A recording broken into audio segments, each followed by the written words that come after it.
I grew up knowing nothing as far as any lineage to Métis. She always kind of blew off when you would ask about ancestry. We wondered why our name was Lemire because Ho-Chunk names were all very uh, native names. It's just recently that I've realized he was probably mostly Native American. The passing of time now allows rays of light to probe into forgotten family histories, revealing bigger pictures which were previously relegated to the dustbin of the past. Join us as we pry open the lid of Portage's so-called half-breed heritage. As we rediscover forgotten ancestors, we come to appreciate the breadth and depth of a time when our place was le Portage Métis.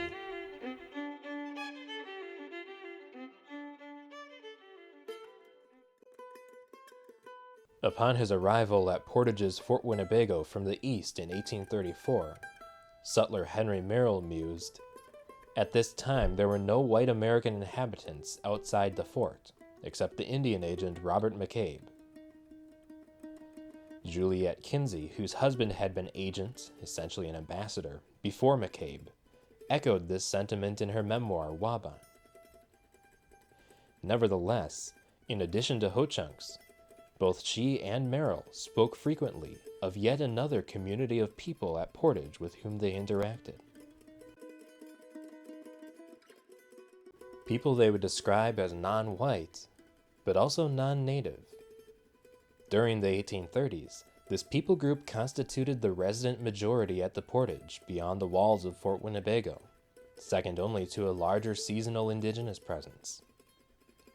It is ironic that these people who formed such a colorful, robust, and storied community at Portage during this era have largely faded from our collective memory today.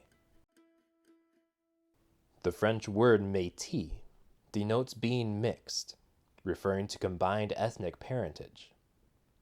The dynamics of the Great Lakes fur trade led to many French people marrying into the indigenous people groups alongside whom they worked.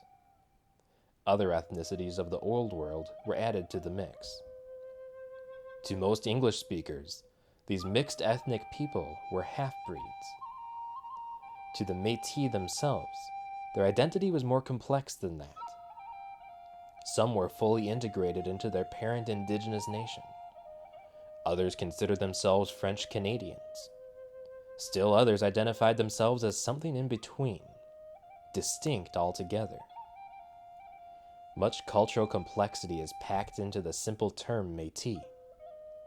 These diverse people became significant players in the stories of converging European and indigenous cultures going back over 3 centuries. How strange, then, that it is the rare exception among today's generation to have grown up knowing of their Métis ancestry.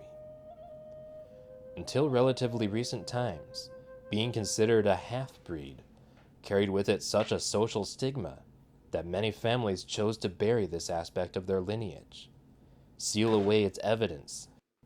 Special family stories and unique connections with significant figures in Wisconsin's past were stored away as the price of getting by in society.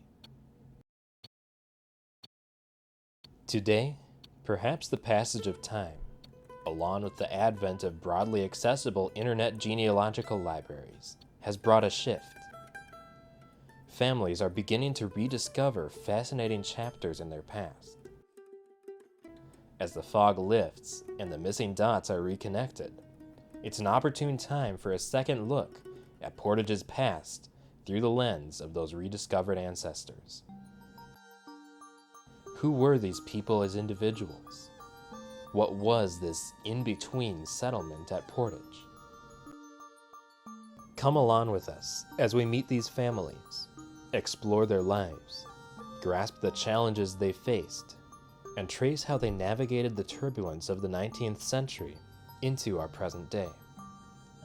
Chuckle with us along the way at our flawed attempts to pronounce French, while we endeavor to fill in the broader picture of Métis Portage.